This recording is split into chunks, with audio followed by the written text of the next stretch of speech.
ఒక దేశాన్ని నిర్మించాలంటే ఏం కావాలి? ముందుగా ఆ దేశానికి సరిహద్దులు గీయాలి. తర్వాత ఆ సరిహద్దుల లోపల ఎవరుండాలో అంటే ఎవరు పౌరులో తేల్చాలి. సరిగ్గా ఇదే ఈరోజు మనం మన భారతదేశం యొక్క బ్లూప్రింట్ అంటే మన గణతంత్ర రాజ్యపు పునాది సూత్రాల గురించి మాట్లాడుకోబోతున్నాం. ఈ రెండు ప్రాథమిక ప్రశ్నలకి సమాధానాలు మనకి భారత రాజ్యాంగంలోనే దొరుకుతాయి. ముఖ్యంగా పార్ట్ 1, పార్ట్ 2లో. ఇదొక రకంగా యూపీఎస్సీ ప్రిపేర్ అయ్యేవారికి ఒక క్విక్ రివిజన్ లాంటిదన్నమాట. సరే, ఈరోజు మన రివిజన్ రోడ్ మ్యాప్ ఎలా ఉండబోతుందంటే, ముందుగా ఒక దేశానికి బ్లూప్రింట్ ఎలా ఉంటుందో చూస్తాం. తర్వాత భారతదేశ సరిహద్దులు ఎలా గీశారు, ఎలా మార్చాలు అనే విషయంపై దృష్టి పెడతాం. ఆ తర్వాత భాషాప్రయుక్త రాష్ట్రాల గురించి వచ్చిన పెద్ద చర్చ గురించి తెలుసుకుంటాం. మరి అసలు భారత పౌరుడు అంటే ఎవరు, ఆ నిర్వచనమేంటో చూసి చివరగా అవిభాజ్య యూనియన్ అనే ఒక కీలకమైన కాన్సెప్ట్తో ఈ చర్చను ముగిద్దాం. Okay, let's start. ముందుగా భారతదేశ సరిహద్దుల రూపకల్పన అంటే మన దేశ మ్యాప్ ఎలా మార్చగలరు అనే విషయం. రాజ్యాంగంలోని పార్ట్ 1తో మొదలుపెడదాం. ఇది యూనియన్ ఇంకా దాని భూభాగం గురించి వివరిస్తుంది. చూడండి, ఆర్టికల్ 1లో భారతదేశాన్ని యూనియన్ ఆఫ్ స్టేట్స్ అన్నారు, ఫెడరేషన్ ఆఫ్ స్టేట్స్ అనలేదు. ఈ పదాల ఎంపిక వెనుక చాలా పెద్ద కారణముంది. ఫెడరేషన్ అంటే రాష్ట్రాల మధ్య ఒక ఒప్పందం లాంటిది, కానీ యూనియన్ అలా కాదు. దీని అర్థమేంటంటే, రాష్ట్రాలు తమ ఇష్టానుసారం యూనియన్ నుంచి విడిపోలేవు. భారతదేశం ఒక సమగ్రమైన, విడదీయరాని దేశం అని ఈ పదం స్పష్టం చేస్తుందన్నమాట. సో పార్లమెంటుకి 2 రకాలైన అపారమైన అధికారాలున్నాయి. ఆర్టికల్ 2 ప్రకారం అసలు మన దేశంలో భాగం కాని కొత్త భూభాగాన్ని భారతదేశంలో కలపవచ్చు. ఇక ఆర్టికల్ 3 విషయానికొస్తే, ఇప్పటికే ఉన్న రాష్ట్రాల సరిహద్దులు మార్చడం, కొత్త రాష్ట్రాలు ఏర్పాటు చేయడం లేదా పేర్లు మార్చడం ఇవన్నీ పార్లమెంటు చేయగలదు. అంటే మన దేశ రాజకీయ పటాన్ని మార్చే అధికారం పూర్తిగా పార్లమెంటు చేతుల్లోనే ఉంది. మరి ఆర్టికల్ 2ని ఆచరణలో ఎలా ఉపయోగించారో చూడాలంటే, సిక్కిం విలీనం ఒక పర్ఫెక్ట్ ఉదాహరణ. చూడండి, సిక్కిం మొదట్లో చోగ్యాల్ రాజు కింద ఒక స్వతంత్ర రాచరిక రాష్ట్రంగా ఉండేది. 1947 తర్వాత అది భారతదేశానికి ఒక రక్షిత ప్రాంతంగా అంటే ప్రొటెక్టొరేట్గా మారింది. ఆ తర్వాత సిక్కిం రాష్ట్రంగా మారే ప్రక్రియ కొన్ని దశల్లో జరిగింది. మొదట 1974లో 35వ రాజ్యాంగ సవరణ ద్వారా దాని ఒక అసోసియేట్ స్టేట్గా మార్చారు. ఆ తర్వాత 1975లో జరిగిన ప్రజాభిప్రాయ సేకరణలో ప్రజలు రాచరికాన్ని రద్దు చేశారు. ఫైనల్గా అదే సంవత్సరం 36వ సవరణతో సిక్కిం మన భారత యూనియన్లో ఒక పూర్తి స్థాయి రాష్ట్రంగా అవతరించింది. చూశారా ఒక కొత్త భూభాగాన్ని ఎలా విలీనం చేశారో? సరే, అది ఆర్టికల్ 2 కథ. మరి ఆర్టికల్ 3 ఎలా పనిచేస్తుందో చూడాలంటే, మనకి తెలిసిన ఉదాహరణే ఉంది: తెలంగాణ ఏర్పాటు. 2014లో ఆంధ్రప్రదేశ్ పునర్వ్యవస్థీకరణ చట్టం ద్వారా ఉమ్మడి ఆంధ్రప్రదేశ్ నుంచి తెలంగాణను కొత్త రాష్ట్రంగా ఏర్పాటు చేశారు. ఇది ఆర్టికల్ 3కి ఒక క్లాసిక్ ఉదాహరణ అన్నమాట. ఇక ఈ మధ్యకాలంలో చూస్తే ఇంకాస్త సంక్లిష్టమైన ఉదాహరణ జమ్మూ అండ్ కాశ్మీర్. 2019లో వచ్చిన పునర్వ్యవస్థీకరణ చట్టం ఏం చేసిందంటే, జమ్మూ అండ్ కాశ్మీర్ రాష్ట్రాన్ని 2 కేంద్రపాలిత ప్రాంతాలుగా విభజించింది. ఒకటి శాసనసభ ఉన్న జమ్మూ అండ్ కాశ్మీర్, రెండోది శాసనసభ లేని లడాక్. అయితే ఇక్కడ మనం గుర్తుపెట్టుకోవాల్సిన అత్యంత కీలకమైన పాయింట్ ఒకటుంది. ఆర్టికల్ 3 ప్రకారం ఒక రాష్ట్ర సరిహద్దులు మార్చే బిల్లును రాష్ట్రపతి ఆ రాష్ట్ర శాసనసభకు పంపాలి, వాళ్ల అభిప్రాయం తీసుకోవాలి. కానీ పార్లమెంట్ ఆ అభిప్రాయానికి కట్టుబడి ఉండాల్సిన అవసరం లేదు. అంటే ఫైనల్ డిసిషన్ కేంద్రం చేతిలోనే ఉంటుంది. సరే, రాష్ట్రాలను మార్చే అధికారం పార్లమెంట్కు ఉంది. కానీ ఈ అధికారాన్ని ఎందుకు, ఎలా ఉపయోగించారో దీని వెనక ఒక పెద్ద కథే ఉంది. స్వాతంత్ర్యం వచ్చిన వెంటనే భారతదేశ అంతర్గత పటాన్ని ఎలా గీయాలి అనే దానిపై ఒక పెద్ద చర్చ మొదలైంది.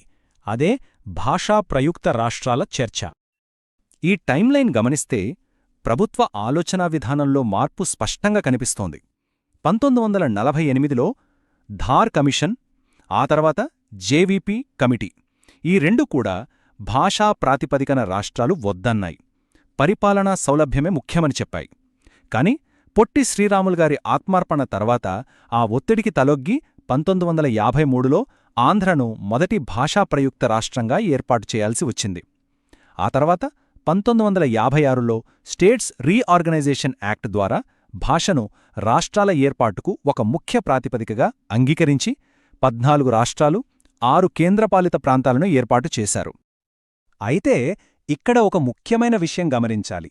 స్టేట్స్ రీఆర్గనైజేషన్ కమిషన్ భాషను ఒక ప్రాతిపదికగా అంగీకరించింది, కానీ ఒక భాష ఒక రాష్ట్రం అనే సిద్ధాంతాన్ని మాత్రం తిరస్కరించింది. అంటే భాష ఒక్కటే కారణం కారాదు, దేశ ఐక్యత, పరిపాలనా సౌలభ్యం వంటి ఇతర అంశాలను కూడా పరిగణనలోకి తీసుకోవాలని స్పష్టం చేసింది. సరే, ఇప్పటివరకు దేశం యొక్క భూభాగం గురించి, దాని సరిహద్దుల గురించి మాట్లాడాం. ఇప్పుడు ఆ భూభాగంలో నివసించేవారి గురించి, అంటే అసలు భారత పౌరుడు అని ఎవరినంటారు? దీనికి సమాధానం కోసం మనం రాజ్యాంగంలోని పార్ట్ 2కి వెళ్ళాలి. చాలా సింపుల్. మన రాజ్యాంగం ప్రకారం ఇద్దరుంటారు, పౌరులు, విదేశీయులు. పౌరులకి అన్ని రకాల రాజకీయ హక్కులుంటాయి. దేశం పట్ల వారికి విధేయత ఉంటుంది. అదే విదేశీయులకు, అంటే ఏలియన్స్కు, మన పౌరులకున్న అన్ని హక్కులు, రక్షణలు ఉండవు. అసలు ఈ తేడా ఎందుకంత ముఖ్యమో, ఎందుకంటే కొన్ని ప్రాథమిక హక్కులు కేవలం భారత పౌరులకు మాత్రమే లభిస్తాయి. ముఖ్యంగా ఆర్టికల్స్ 15, 16, 19, 29 ఇంకా 30.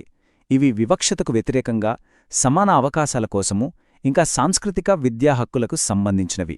ఎగ్జామ్ పాయింట్ ఆఫ్ వ్యూలో ఈ ఆర్టికల్స్ ఏవి కేవలం పౌరులకు మాత్రమే వర్తిస్తాయో గుర్తుంచుకోవడం చాలా చాలా ముఖ్యం. రాజ్యాంగం అమల్లోకి వచ్చినప్పుడు, అంటే 1950లో ఎవరు భారత పౌరులు అనేది నిర్ణయించడానికి కొన్ని నియమాలు పెట్టారు. అవే ఆర్టికల్ 5 నుంచి 9 వరకు ఉన్నాయి. నివాసం బట్టి పాకిస్తాన్ నుంచి వచ్చిన వాళ్లకి, పాకిస్తాన్కి వెళ్లిన వాళ్లకి, విదేశాల్లో ఉన్న భారత సంతతి వారికి ఇలా వేర్వేరు పరిస్థితులకు అనుగుణంగా నియమాలు రూపొందించారు. అలాగే స్వచ్ఛందంగా వేరే దేశ పౌరసత్వం తీసుకుంటే భారత పౌరసత్వం పోతుందని ఆర్టికల్ 9 స్పష్టం చేసింది. ఇక్కడ మనం అర్థం చేసుకోవాల్సిన కీలకమైన విషయం ఏంటంటే, ఈ ఆర్టికల్స్ అన్నీ రాజ్యాంగం మొదలైనప్పటి పరిస్థితిని మాత్రమే డీల్ చేశాయి. భవిష్యత్తులో పౌరసత్వానికి సంబంధించి ఎలాంటి చట్టాలు చేయాలన్నా ఆ పూర్తి అధికారాన్ని రాజ్యాంగం ఆర్టికల్ 11 ద్వారా కేవలం పార్లమెంటుకు మాత్రమే ఇచ్చింది. ఇది చాలా ఇంపార్టెంట్ పాయింట్. ఆ అధికారంతోనే పార్లమెంట్ 1955లో పౌరసత్వ చట్టాన్ని రూపొందించింది. భారత పౌరసత్వం ఎలా పొందాలి, ఎలా కోల్పోవాలి అనే విషయాలపై ఈ చట్టమే ప్రాథమికమైనది. ఇప్పటికీ ఇదే చట్టం మన దేశంలో అమల్లో ఉంది. సరే, ఇప్పటిదాకా మనం భూభాగం అంటే పార్ట్ 1 ఇంకా పౌరసత్వం అంటే పార్ట్ 2 గురించి చూశాం. ఇప్పుడు ఈ రెండింటినీ కలిపి చూస్తే మనకు కనిపించే ఒక పెద్ద చిత్రం, ఒక మూలసూత్రం ఉంది. అదే అవిభాజ్య యూనియన్. మన ఇందాక ఆర్టికల్ 3 గురించి మాట్లాడుకున్నాం కదా. రాష్ట్రాల అభిప్రాయంతో సంబంధం లేకుండా వాటి సరిహద్దులను మార్చే అధికారం పార్లమెంటుకు ఉందని. ఇదేం చూపిస్తుందంటే, మనది పేరుకి ఫెడరల్ సిస్టమ్ అయినా కేంద్ర ప్రభుత్వానికి ఎక్కువ అధికారాలున్నాయి. దీన్నే యూనిటరీ బయాస్ అంటారంటే, మన సమాఖ్య వ్యవస్థలో కేంద్రం వైపు బలం ఎక్కువగా మొగ్గి ఉంది అన్నమాట. ఈ యూనిటరీ బయాస్ అనే ఆలోచనను మన పౌరసత్వ విధానం కూడా బలపరుస్తుంది. ఎలాగంటే, అమెరికాలో ఫెడరల్ సిటిజన్షిప్, స్టేట్ సిటిజన్షిప్ అని రెండుంటాయి. కాని మన దగ్గర అలా కాదు. మనందరికీ ఒకే ఒక్క పౌరసత్వం, భారత పౌరసత్వం. ఇది ప్రాంతీయ గుర్తింపుల కన్నా జాతీయ గుర్తింపుకే ఎక్కువ ప్రాధాన్యత ఇస్తుంది. సో ఈ మొత్తం రివిజన్ను ఒక్క వాక్యంలో చెప్పాలంటే అది ఇదే. భారతదేశాన్ని సరిగ్గా వర్ణించే మాట an indestructible union of destructible states. అంటే నాశనం చెయ్యగల రాష్ట్రాల యొక్క నాశనం చెయ్యలేని యూనియన్. యూనియన్ను ఎవ్వరూ విడదీయలేరు, కాని ఆ యూనియన్లోని రాష్ట్రాలను పార్లమెంట్ మార్చగలదు. ఇది మన భారత సమాఖ్య యొక్క అసలైన సారాంశం. ఇది మనల్ని ఒక ఆసక్తికరమైన ప్రశ్న దగ్గర వదిలేస్తోంది. ఈ రోజుకి కొత్త, చిన్న రాష్ట్రాల కోసం డిమాండ్లు వస్తూనే ఉన్నాయి. పరిపాలన మెరుగుపరచడానికి ఇది మంచి మార్గమా, లేక ఇలా రాష్ట్రాలను విభజించుకుంటూ పోవడం వల్ల జాతీయ ఐక్యతకు ఏమైనా ప్రమాదముందా? ఇది ఈనాటికి కొనసాగుతున్న ఒక పెద్ద చర్చ.